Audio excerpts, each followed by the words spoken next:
Hello, hello, hello. We're live, live, live, live, live.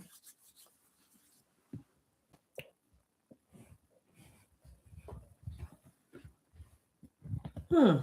I like the color this thing is bringing up. We're live. We are live. We are live, live, live, live, live, live, live.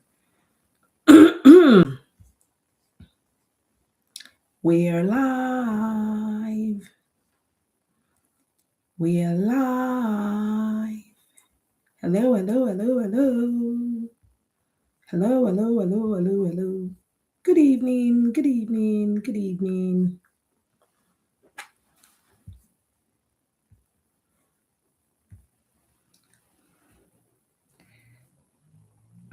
We're live. We're live. We're live. That's me trying to listen to myself. Just hold on a few more minutes. Today, we're going to be talking about a very important topic, the potential perils of japa. The potential perils of japa. Hmm. There's a lot to unpack today.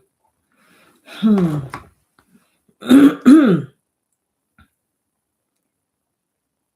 We are live. Hello, hello, hello, hello, hello, hello, hello, hello.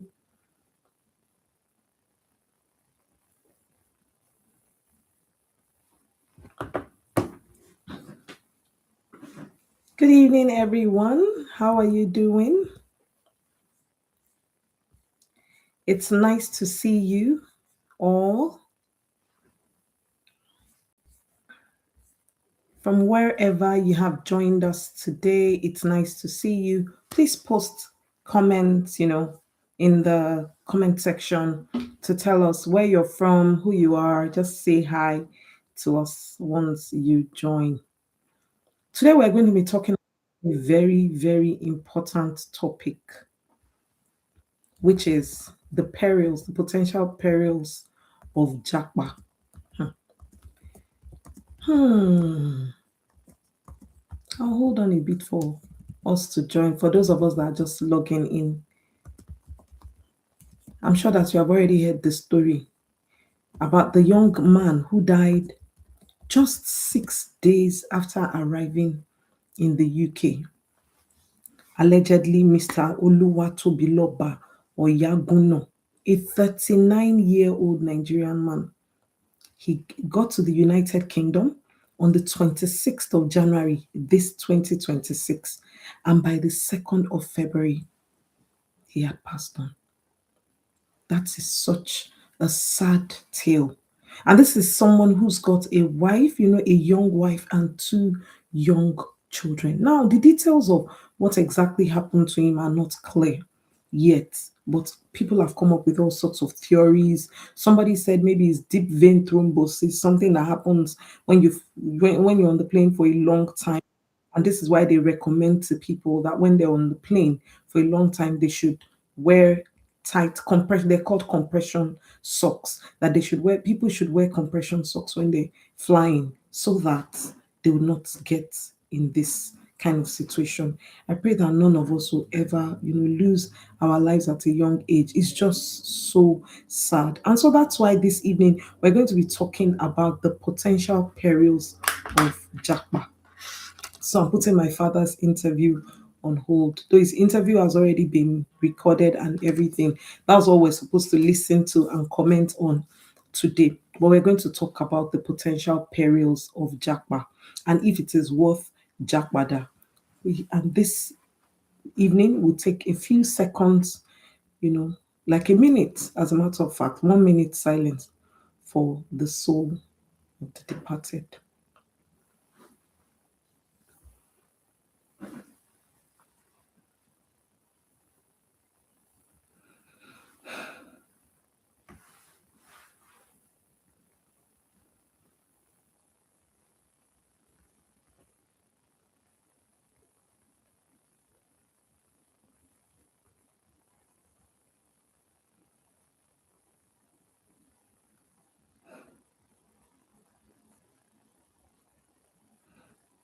May his soul, his gentle soul, rest in perfect peace. So, what are the potential perils of japa? Please post them in the comments section. Let's first of all talk about, the steps that you need to take before you are able to japa, and then, before we now begin to consider if a person wants to japa or not. First of all, let's even start with financial. People get scammed every day. You know that there are many steps. First of all, you need to identify the route you want to use to come. So there are different routes. I know some people come through school and others through work, getting a COS, a certificate of sponsorship, or like a work permit.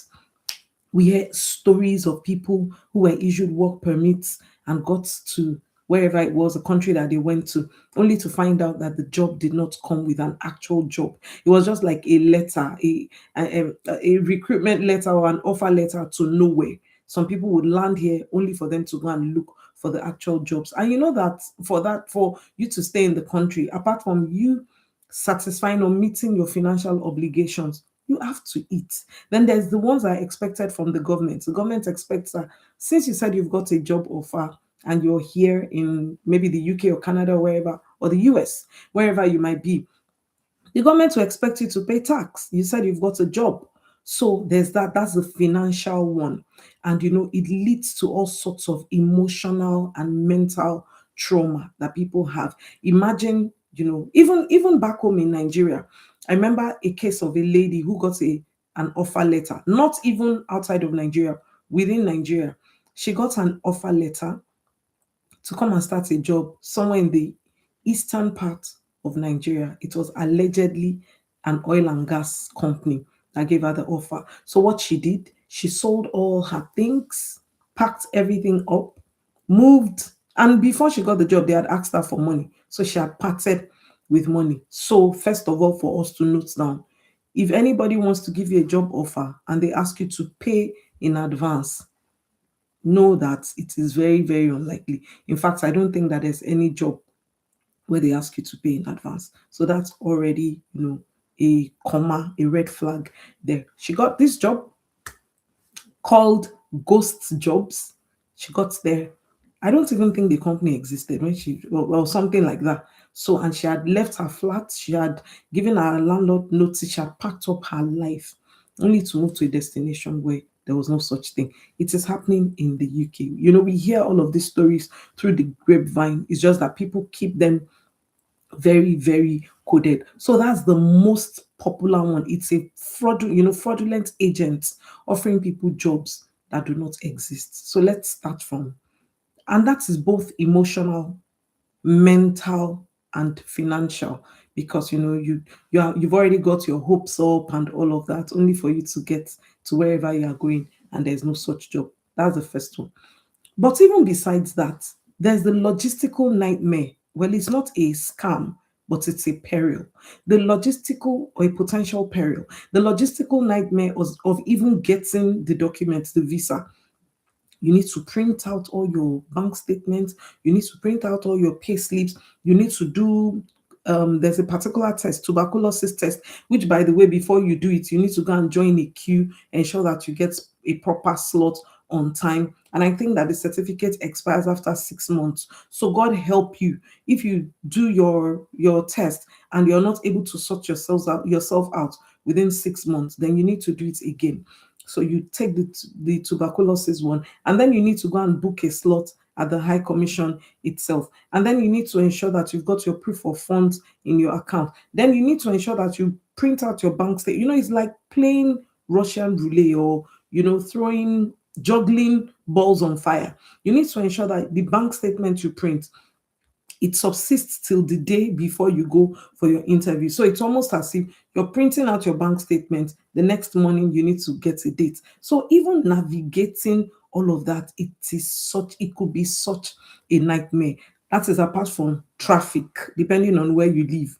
You're traveling intercity or you're traveling state to state. There's all of the drama that goes with that. So those are not even scams, but they're potential perils. Then some people will tell you, don't worry, they'll help you get a slot or they'll help you get a space on the queue. that is also risky. So imagine going through all of that and then not getting the visa. Because I hope you know it's not everybody that applies for the visa that ultimately gets it. Some people do not get their visa. So that's another peril due to one issue or the other. Maybe there was something wrong with their documentation, especially those who didn't fill it themselves. Maybe they got an agent. So there's all of that. Now, if you're coming to a school, the school has this long list of requirements for you. You might need to do the test of English, or you need to go to your alma mater to go and get some certificate or some documentation or qualification. God help you if ASU or NASU or all of the SUs are on strike. That means you are going to have to hold up and all of that. By the way, I'm not sure that all of them are online. Some of them are online. You can apply for your transcript or a certified true copy of your documentation online, but not all of them are online. And even to go and get it, you need to pay. So, when you're planning your fees, it's not just your visa fee, your IHS fee, and your flight and your hotel. There all of this transportation, logistics, moving from one place to one place, sending one person, phone calls, data that you have to download, data that you need to download all sorts of documentation. So there's all of that. So that comes with some people break down, they fall sick because of all the throwing and throwing. It comes with quite a lot of impact negatively sometimes on people's health. So there's the physical, we've spoken about the financial and the emotional and mental. And now we're talking about the physical impact that it has on you. Heaven forbid that one gets kidnapped, attacked, robbed, and all of that, because sometimes you're carrying cash and all of those. You need to go to the bank and come out from the bank and all of those. So it takes quite a lot on you.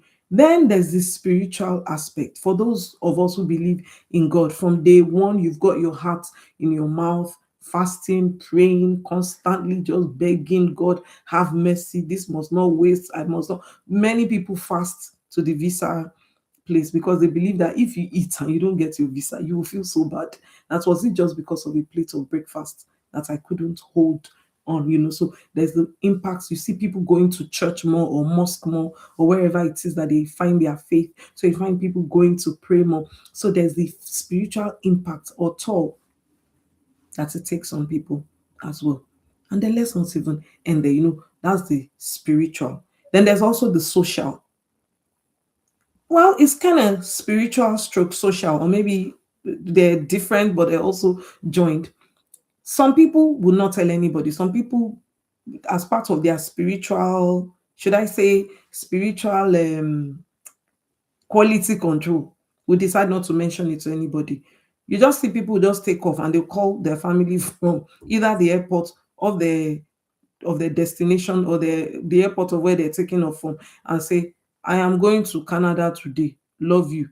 Cheers. Bye. After which they will remove their SIM card and they'll be unreachable for the next 6 months. The next time you hear a call from them is for them to tell you, oh, they've settled in or something, or they've sorted themselves out. So there's that as well. There are many relationships. I mean, friendships that have been broken, families, cousins, brothers, and siblings, and all of them that are not speaking to each other again. Why?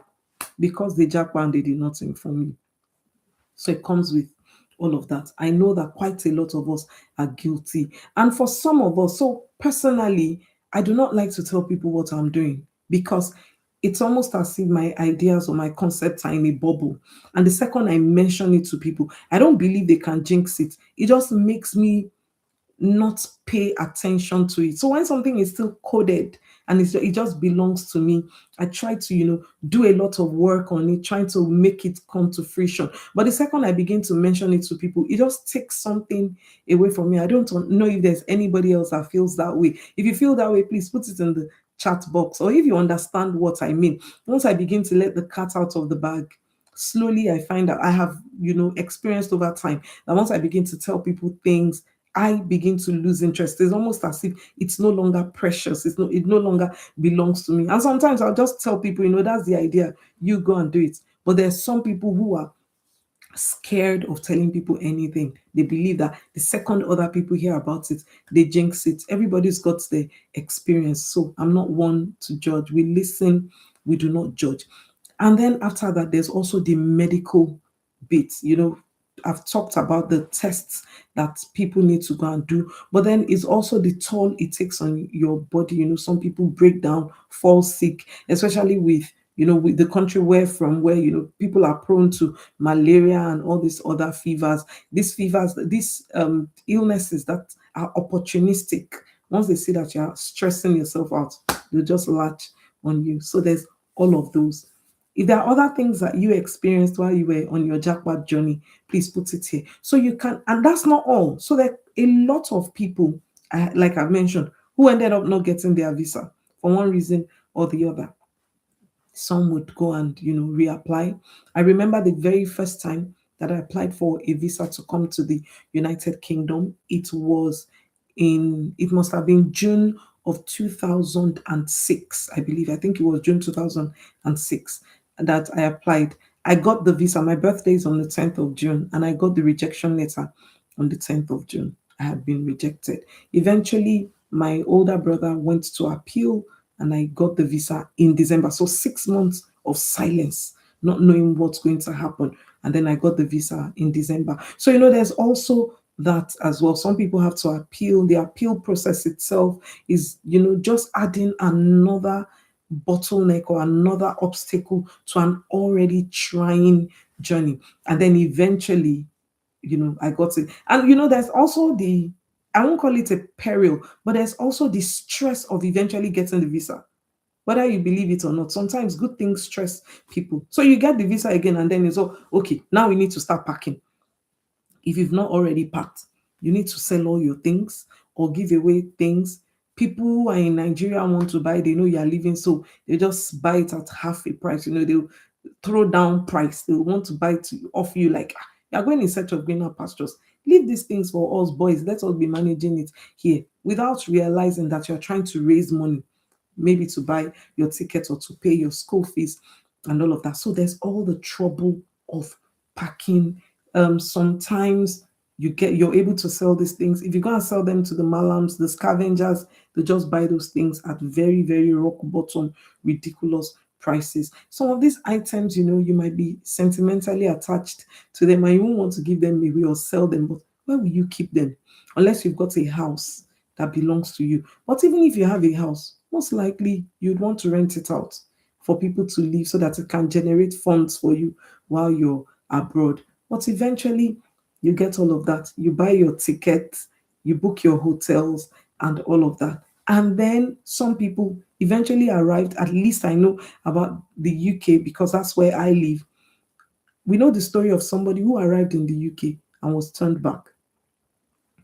Imagine all of the steps that this individual has gone through only for them to arrive in the UK and then they ask them to go back. And this is why some people do not like to share their stories because it'll be very easy if he or she had not told anybody to just quietly go back to Nigeria or wherever they came from and just mingle back with the crowd. And then, on Monday, they go to work. Hopefully, they've not dropped their resignation letter. And then on Sunday, they go to church again, and people will not even notice. But imagine if they've had a grand celebratory goodbye to everyone. How would they hold their head up coming back? What would they tell people? By the way, they didn't allow me into the country. And you know how mean some people can be. People can tell them all sorts of things. And maybe it's your destiny, and sometimes I think we're just mean to one another as humans.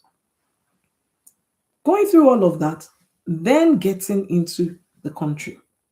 You need to go and look for accommodation. To get accommodation, you need to get people to do references for you. Hopefully, you get someone who do references for you. And as the immigration laws are getting stricter, all of the protocols for settling into these countries, they're also becoming stricter. So you see people needing to drop their pay slips for them to be able to do references for people. It never used to be like that.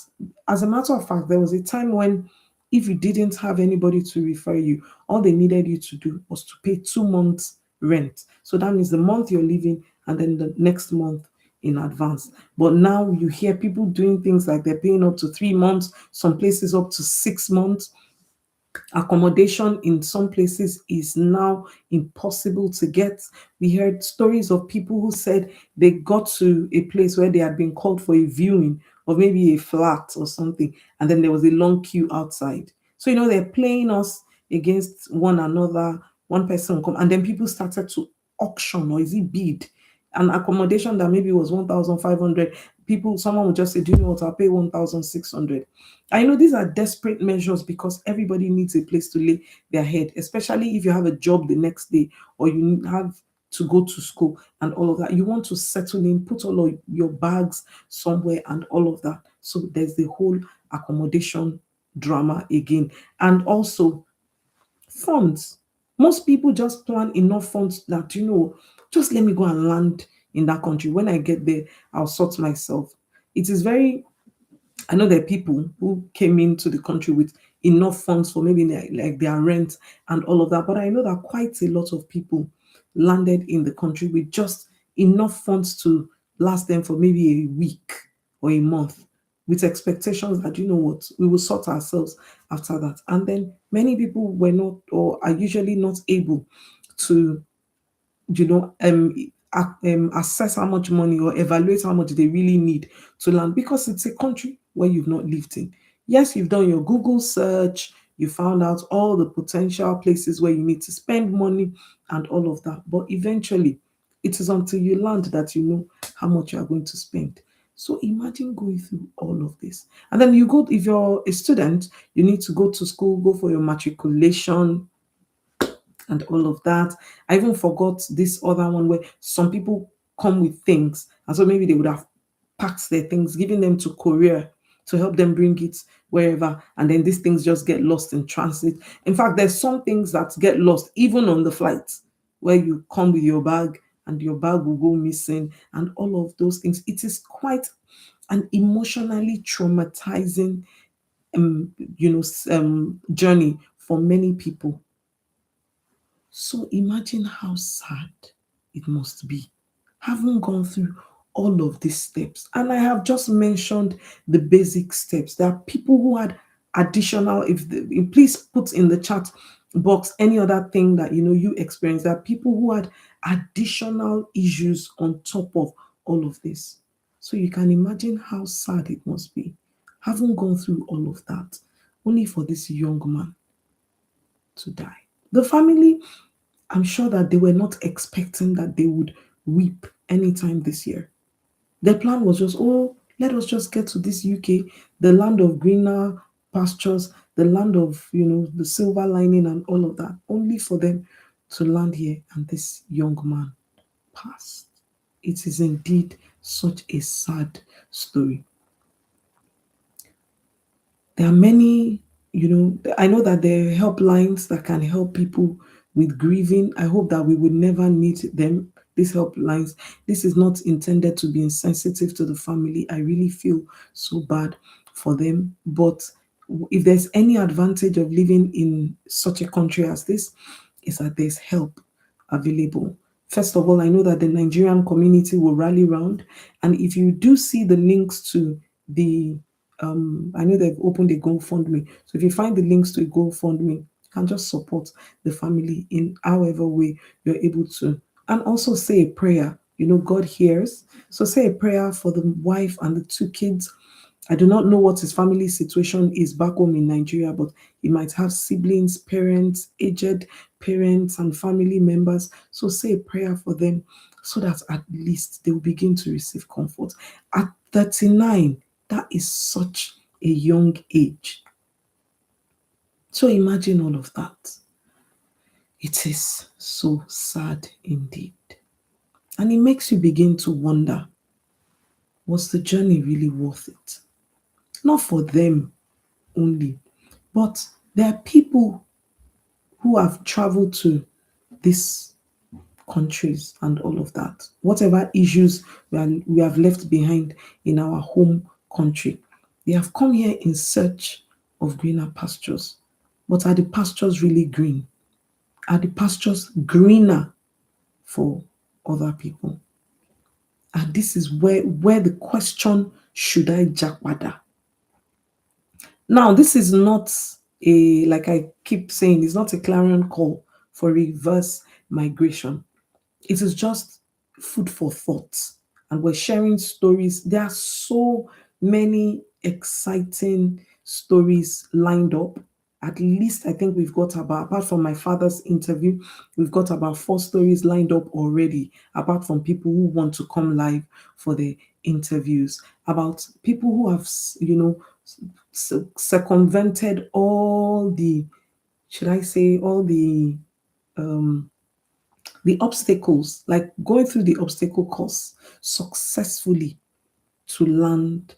And then there are other stories of those who have landed, who thought they had settled in, and then after having gone through everything, decided that, you know what, it is better to return to where they've come from. There's a popular parlance in Yoruba that if you cannot go forward, then at least go backwards. So, whatever your decision is, whatever your story is, whatever your experience is, whatever it is that you're facing currently, I pray that you find a way, either forward or backward, because sometimes the way forward is behind. You have to go and make a U turn somewhere and then go in another direction. For anyone who has lost, because the story of the young man we said tonight is not the first of such that we have heard. We heard the story of another gentleman who had lived in the UK for, I believe it was about 2 years. And then he was somewhere in Scotland. And then he got a place, I think in Glasgow, actually. He got a place. I don't know if he purchased the house or he rented it so that his family could come join him. And then the day that the family came, and joined him. They were moving into the new house, moving things in, and he slumped and died. Now, I do not intend to scare anybody. This is not a land of death.